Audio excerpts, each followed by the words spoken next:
नमस्कार तुम वुचान the right news तो बहुत रोहित भट्ट इत पे सारे पता छो कि मज मज सेशन करान ये पे जबान पे माज जय पे कत करान तथ सिलसिलस मज आज संजय पंडिता जी जन एजुकेशनिस्ट यमो जन वारिया काम शारदा लिपि पे शारदा जबान पे कर्मचन यमन निश जानो वारिया कह अत बारे मज तो सारे तो खैर मकदम करान संजय जी अत पन्निस प्रोग्रामस मज।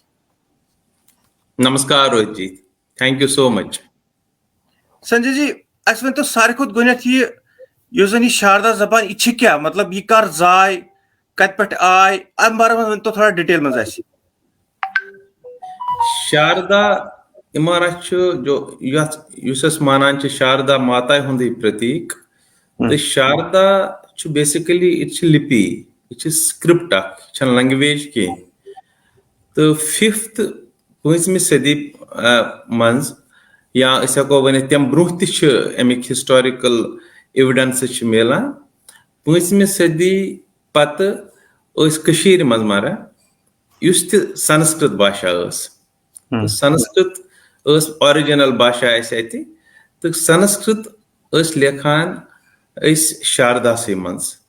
कह ती भाषा यथ स्क्रिप्टस मज लेखनी सुई तथे पे शारदा तक स्क्रिप्ट शारदा मज हको कह ती भाषा लिखित तो ओरिजिनली मज संस्कृत लेखान शारदा मज यह 5th सेंचुरी हंद मिलान एविडेंसेस इवन अम ब्रूहिम मिलान तो इस शारदा लिपि शारदा स्क्रिप्ट यथ वनान मारा पत मज लेखान पत मज देवनागरी लेखान एक्चुअली सारन इम स्क्रिप्ट्स भारत देश मज इम स्क्रिप्ट्स सारे स्क्रिप्टन हुंद मारा मदर हको वन सह ब्रह्मी लिपि। अच्छा तो यह ब्रह्मी लिपि 10,000 वरी ब्रोह ब्रह्मी लिपि मज हकान लिखित कह चीज लेखान ब्रह्मी लिपि मज पत ब्रह्मी लिपि पत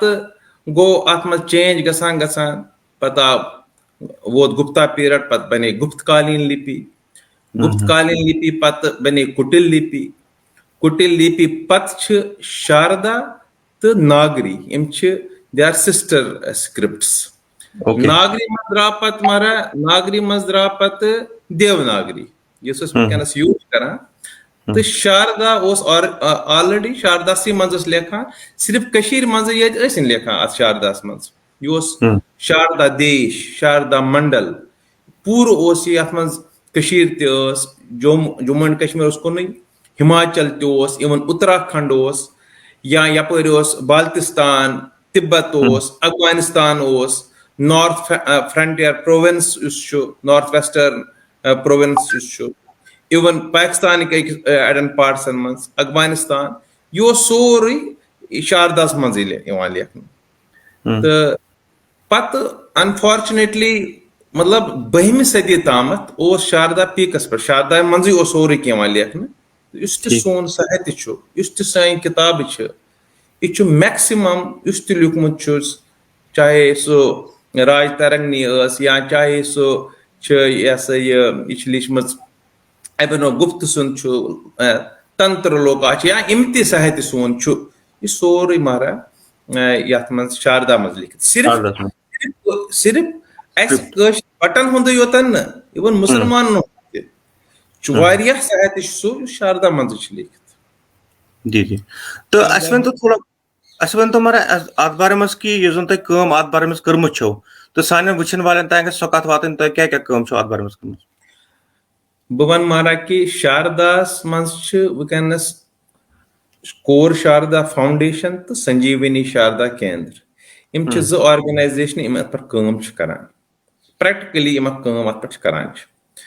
दो वरियो पे कोर संजीवनी शारदा केंद्र मज शारदा सेक्शन शारदा विभाग बनो अत मज तो सूच कि यह शारदा लिपि बिल्कुल वनकस गम मतलब हको वन यह गसन बिल्कुल खत्म यह कैसन लूकन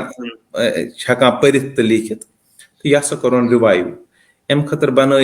टीम तो मे कर अत मज मारा अमिच अगवाई बह करान तो अस बनो सेक्शन अत मज कर मे बन वीडियोज बन व्हाट्सएप थ्रू कर स्टार्ट पर्न तो माता शारदा हज कृपा कि यह चलो ठीक पे तो कम से कम 2000 पे ज्यादा ज्यादा 2000 रिकॉर्डस मज लिखित तो अम खुद ज्यादा लूको हेच वन ताम 58 क्लासन मज व्हाट्सएप क्लासन मज गर बिहित तो पतमो 2 वरियो पे 2000 खुद ज्यादा नफरो हेच असल पे शारदा लेखुन तो शारदा पर्न वनस 58 बैच कर 59 बैच तमिच रजिस्ट्रेशन गम सह ग 2-3 दुहन तक स्टार्ट वनस शारदा सेक्शन मज 50 नफर तिम एक्सपर्ट शारदा मज कह डॉक्यूमेंट हेकन परित तो हेकन पर्नयित तो हेकान लिखित वनस संजीवनी शारदा केंद्रस मज एडवांस ग्रुप्स लगभग 10 एडवांस ग्रुप्स इन मज डिफरेंट ग्रुपन मज डिफरेंट एडवांस मैनस्क्रिप्ट ट्रांसलिटरेट कर पर्न यह क्या लिखित ओरिजिनल तो क्या वनस कस डिस्टॉर्शन गम इन मज यह करान तो बे पर्नान जारी अत मज वन बह यह कत कि अम अलाव यह गो कि क्या कोर अम अलाव गए कामयाब कि यह कुन हदस तान यूनिवर्सिटी लेवल तक वातनानस सह बड़ बार उपलब्धि क्योंकि university Sharda university already Pakistan occupied Kashmir मज सह ऑलरेडी तत शारदा मैनस्क्रिप्ट तत शारदा पर्नान तत पूरे दुनिया लूक शारदा हेचन खतर मगर अनफॉर्चुनेटली पत वरी 7 वरी गए तथ तम खत्म 27 पे गो बिल्कुल ही खत्म तथ गमतिस तो गए कामयाब यह शारदा बे फिर यूनिवर्सिटी लेवल मज यूनिवर्सिटी लेवल तक वातनानस तो हिमाचल प्रदेश यूनिवर्सिटी सहित कोर संजीवनी शारदा केंद्र उस शारदा विभाग कोर MOU तो तिमो मून तिम गए बड़ मुतासिर तिमो मून मगर तिमो थो कंडीशन कि टीचर सूझो तुम सोज पन टीचर तो तथ वरी डिप्लोमा कोर्स शारदा हेचनुक इट्स हिस्टोरिकल यह कोर्स आव कर बैच गो वन तिमन सिर्फ एग्जाम दिन चूंकि ऑनलाइन तो ऑफलाइन थोड़ा बहुत बेसिकली ऑफलाइन एग्जाम मगर चूंकि हालात ठीक कह तो इसलिए ऑनलाइन एग्जाम तिमन दिन तो सेकंड बैच खतर कर तिमो रजिस्ट्रेशन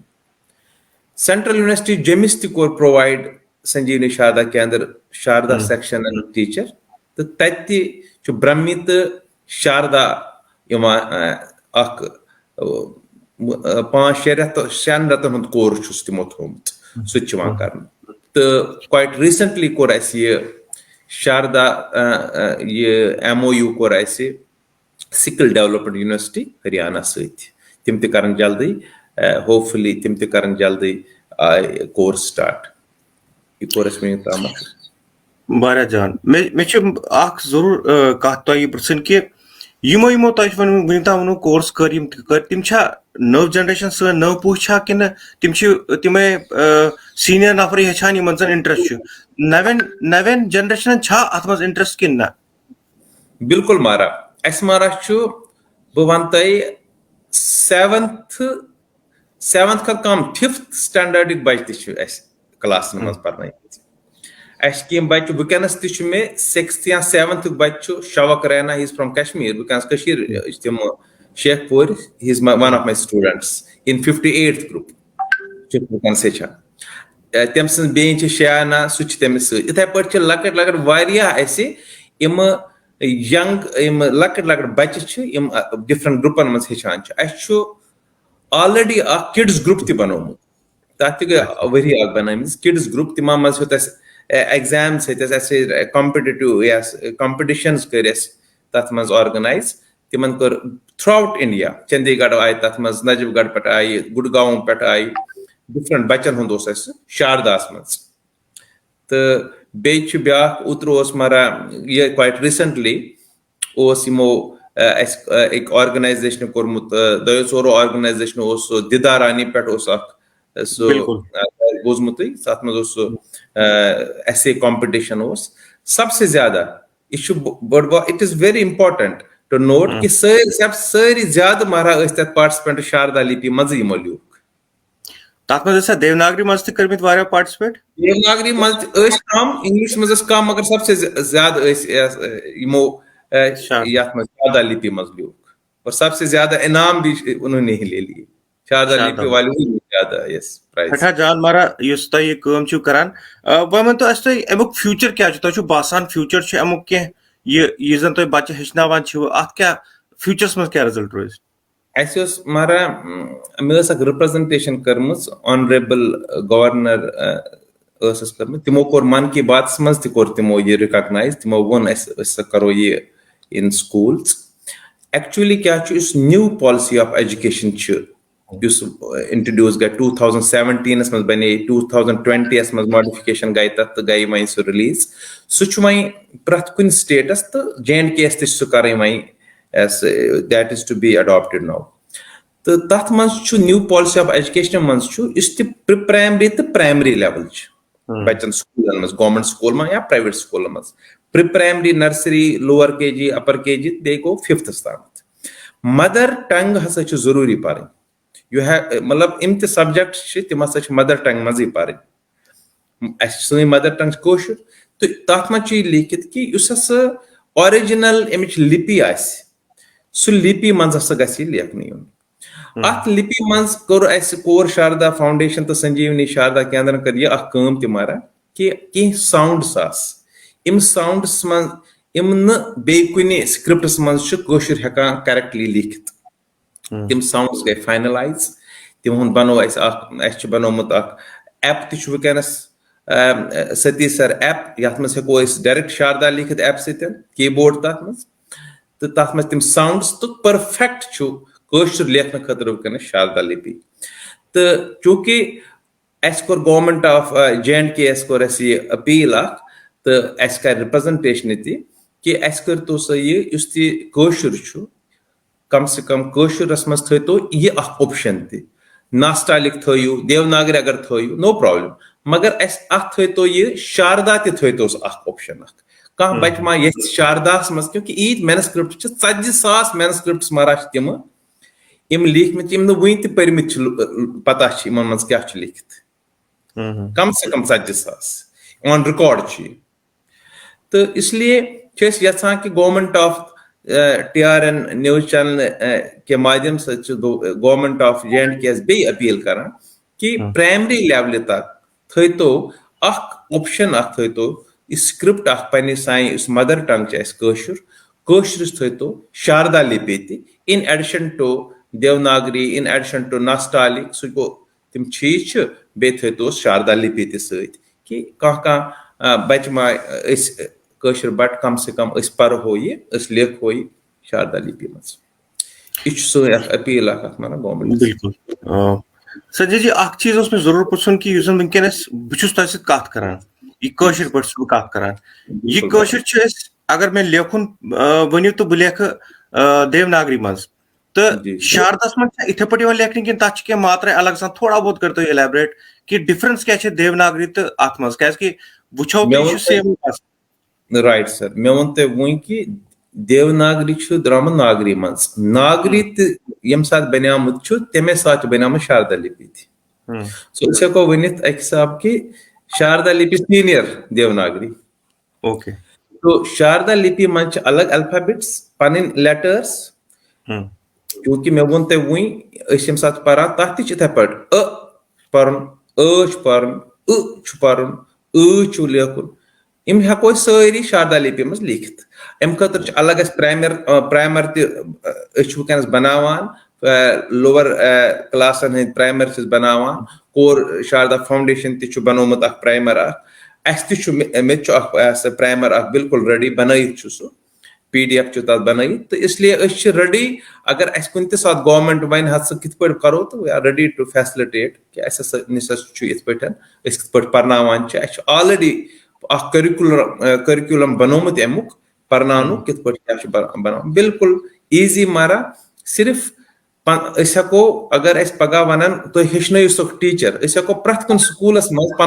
पन टीचर सूजित विदिन 45 डेज हेको कंप्लीटली शारदा हेचन 45 दोहन कोर्स मारा। यह टोटल 5 दिन कोर्स राइट बनोमत 5 दिन तुहद अगर गवर्नमेंट सपोर्ट वन कर मगर यसान कि गवर्नमेंट गि सपोर्ट कर तो मगर तुहद कह बे फ्यूचर प्लान्स कि आप कित पे बढ़ो तुम ब्रोटन बे मारा सोन मिशन बेसिकली कि पर्नावो गरन मज पाने यह पर्नावान वनकस तो गवर्नमेंट से रिकॉग्निशन जरूरत दैट इज ऑफिशियल लेवल दपान घर घर वातनावो ये शारदा लिपि यह हसा गस प्रथ कह गरस मज गन पर्न मतलब प्रथ कुन खास कर कशिर बट गरस मज गस प्रथ कंस तगुन शारदा लिपि पर्न अम खतर बड़ ओपन कि तुम व्हाट्सएप पर्न नंबर हेक बह वन शारदा संजीवनी शारदा केंद्रस मज शारदा विभाग सिर्फ फोन कॉल कर वातो तिम निश करो तिमन सत कांटेक्ट बिल्कुल ऑनलाइन कोर्स सोन फ्यूचर प्लान प्रथ कुन गरस मज गसन शारदा लिपि क्या शारदा लिपि पो तेले ग सोन कल्चरल